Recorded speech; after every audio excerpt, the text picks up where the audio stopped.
नमस्कार दोस्तों, मैं आलोक सिंह गुमशुदा आप सबके सामने अपनी एक नई कविता के साथ उपस्थित हुआ हूँ। ये कविता गांधी जी के ऊपर लिखी गई है। आपके विचार मेरे विचारों से मेल खाते हों ऐसा कोई जरूरी नहीं। इस कविता में जो भी विचार हैं वो मेरे स्वयं के हैं। तो मैं शुरू करता हूँ आज की अपनी एक नई कविता, जिसका विषय वस्तु है गांधी जी के इर्द गिर्द। तुम कहते हो गांधी की जय जयकार नहीं होने देंगे। तुम कहते हो गांधी की जय जयकार नहीं होने देंगे।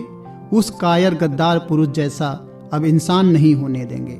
जिस गांधी ने भगत सिंह की फांसी का फंदा बना दिया, जिस गांधी ने भगत सिंह की फांसी का फंदा बना दिया, जिस गांधी ने हिंदुस्तान को दो हिस्सों में बटा दिया, जिस गांधी ने ब्रह्मचर्य का नवयुवती संग प्रयोग किया, जिस गांधी ने सत्य अहिंसा का कितना ही ढोंग किया, जिस गांधी को चर्चिल भी अधनंगा फकीर बुलाते थे, जिस गांधी से नेताजी भी अपने मतभेद बताते थे, जिस गांधी ने चौरी चौरा की खातिर आंदोलन भंग किया, जिस गांधी ने चौरी चौरा की खातिर आंदोलन भंग किया, जिस गांधी ने अपने पुत्र का धर्म परिवर्तन कबूल किया, जिस गांधी की हट धर्मिता सारे जग विख्यात हुई, जिस गांधी की आध्यात्मिकता देखो कितनी बकवास हुई, उस गांधी की अब तुम जय जयकार कहाँ करने वाले, उस गांधी की अब तुम जय जयकार कहाँ करने वाले, उस गांधी के सीने में कट वचनों से गोली हो भरने वाले। तुम कहते हो नाथूराम ने जो भी किया बहुत ही सही किया। तुम कहते हो गांधी मर गया, देखो कितना सही हुआ। लेकिन यारों एक बात बताओ, सोचो समझो खुद को बताओ, कितने हैं यहाँ लोग जिनमें कोई ऐब नहीं, कितने हैं यहाँ लोग जिनमें कोई ऐब नहीं, जिनकी खातिर हर स्थिति हमेशा ही आदर्श रही।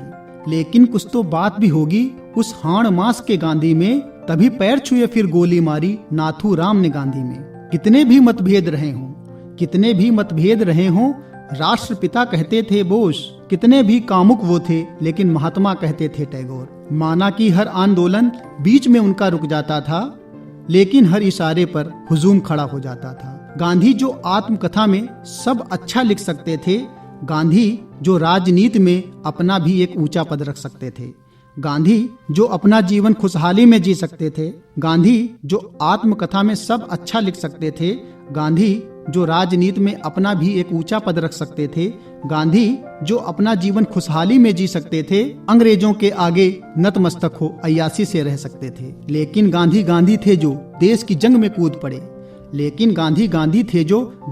में कूद पड़े, सत्य अहिंसा के अस्त्रों से अंग्रेजों पर टूट पड़े। माना कि गांधी भगत सिंह की फांसी रुकवा सकते थे, लेकिन गांधीवाद को कैसे मरवा सकते थे। हरिश्चंद्र ने भी तो सत्य की खातिर डोम का धर्म निभाया था, अपने ही बेटे के मरने पर पत्नी से कफन का हिस्सा मांगा था। दशरथ ने भी वचन की खातिर राम को वन को भेजा था, गांधी ने कम से कम वायसराय को चिट्ठी भेजा था। भगत सिंह ने अपने पापा से नाराजगी जताई थी, मेरे लिए कोई माफी मांगे घनघोर आपत्ति दिखाई थी। भगत सिंह सा लाल अब इस दुनिया में ना पैदा होगा,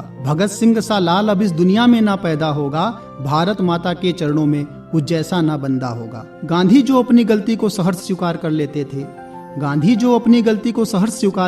थे, कैसे भी हो गांधीवाद को हमेशा संभाले रहते थे। गांधी जो मौन के शासक भाषण को सब तक पहुंचा देते थे, आंख के बदले आंख नहीं, ऐसा पैगाम सभी को देते थे।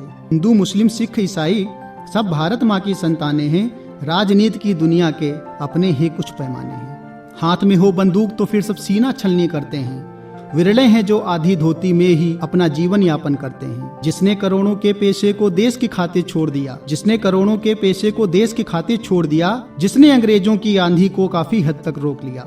हाथ मिले जो डंडा फिर भी जग प्रसिद्ध हो जाता है, मातृभूमि की खातिर वो भी खुशी खुशी मर जाता है। ऐसा गांधी बनने में भी कई सदियां लग जाती हैं, जिसकी खातिर 2 मिनटों की आवाज भी चुप हो जाती है, जिसकी फोटो आज तलक नोटों पर छपती आई, जिसके मृत्यु दिन आज तलक मंगल धुन है रुकती आई।